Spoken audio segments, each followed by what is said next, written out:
Brand new addition to Al Haramain's Amber Oud series. Let's talk about it.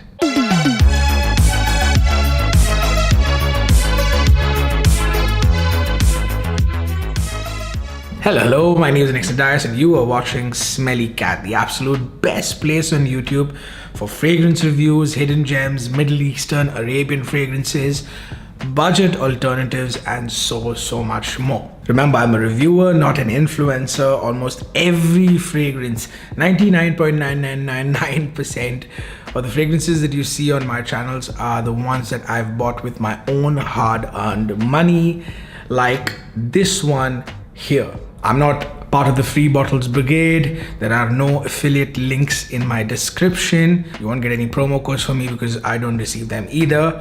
Why I do this is so that I can be completely truthful to you about the fragrances that I've put my own money into, so that I can be extremely fair and tell you exactly what these fragrances smell like. So if at any point in this video you feel like I'm adding value to you, do consider liking this video, commenting, subscribing. That's the way I run this channel.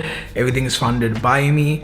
All I need from your end is a like or a subscribe. Also, if you feel that this video is moving too slow for you, turn the pace up a bit to match your pace. You can move to 1.5 or 2x. Today we're going to talk about one of two fantastic new releases as part of Al Haramain's Amber Oud series, popular series. So many of them, each and every one, almost every fragrance from that Amber Oud line is a banger, including the two new ones. Spoiler alert, I'm sorry, but I love both. I'm going to talk about the first one, which is Dubai Night, and there's another one which is blue in color. Let me know in the comments if you want me to also cover and review that one. I'll do the video on that one as well. It's called Amber Oud Aqua, but again, only if there are enough comments and there's enough interest on it, I'll do a separate video on that one. Let's start by looking at the presentation. The box is similar to the rest of the Amber Oud line. You have this glossy on the side, little matte finish. All the bottles, all the boxes come like this, but here in this midnight blue purple color, this one really looks nice. The inside is this aubergine, eggplant, royal purple, call it what you want look, very Prince, with the coffin where the bottle sits in. This has this suede or velvety finish to it, like the rest of the series. I've always been a fan of this bottle design. Clean, minimal, looks really good, and especially in this new avatar, this purple blue color, it looks fantastic. Before we talk about the notes and how it smells, here's how it sprays, and I'll tell you how many sprays I do a little later on in the video when I am talking about the performance, but here's how it sprays. The top notes are bergamot, saffron, and elamai. The middle notes are agarwood, a Bulgarian rose, a lily of the valley, and the base notes are white musk, tonka, amber, and oak moss. So for me, simply put, this is a fresher, fruitier, juicier take on Montal's Arabian's tonka. You are greeted with this fruity, fresh burst of bergamot that, you know, you can say is pulled straight out of scents like Aventis, Nishane Ani, Electimus Imperium. It's zesty, it's vibrant, and the perfect contrast to the sweetness that's about to unfold. This citrus freshness actually lingers a little longer than you'd expect, and I love it for it actually, because you hear that it is a Montal Arabian's tonka take, slightly similar to that, and you don't expect this much amount of freshness.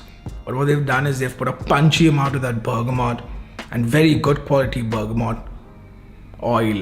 Nothing cheap about this freshness. It's just so delicious. It's almost candy-like, keeping this nice and bright towards most of the fragrances life. Now, where Arabian's tonka can come across as a little dense or a little intense, strong, Dubai Nights dials it back just enough to make it more wearable year-round. I'm not talking about how strong it is, I'm just talking about the overall scent profile.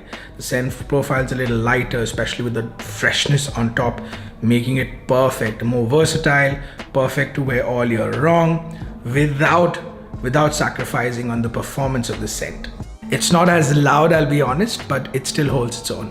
Another thing is, while Montal's Arabian Tonka will remind you of other scents like Rose's Vanille, Intense Cafe, Instant Crush in a way, this one has enough of that Aventus-like freshness in it that makes it, I won't say more unique, but at least makes it stand out from scents like Arabian Tonka. Like I said earlier, for those who love that Arabian Tonka DNA but are looking for something a little more versatile, this is definitely going to be right up your alley. This is what you're looking for. Coming to the compliments with this, insane. It was my now ex-boss's farewell party a week back, and I walked in a little late, and as soon as I walked in, the compliments were flying left, right and center. One of my colleagues, who was a couple of drinks down already, made me find it on her phone, type it in, and right then and there from the Haramain store, without even listening to me, she was like, la la la la la, I'm buying it.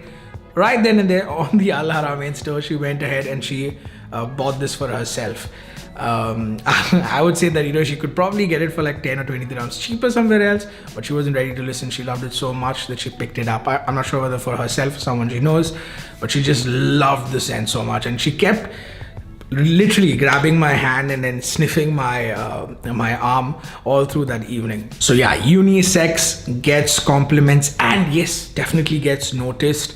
And people could smell me before I could actually, like I told you, I was a little late. They were sitting in one corner, and that corner was a little elevated. So you walk in, it's a huge dance floor and other tables. We were a little early because we went right after work.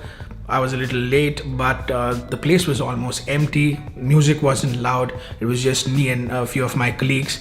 And they were at this elevated platform.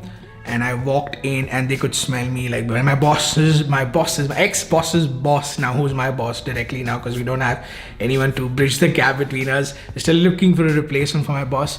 But and obviously he was exaggerating. He says that, I could smell you when you enter the building. Obviously, like I said, exaggerating, but honestly does have a presence in the air. So I do around 6 to 8 sprays with this one, which I would say is more than enough.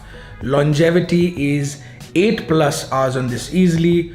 Only just got it, and I think it'll get better over time. Something that I've noticed with a lot of Al Haramain fragrances, over time they do tend to get stronger, smell better, and also perform much better. So at the moment, 8+ hours on this.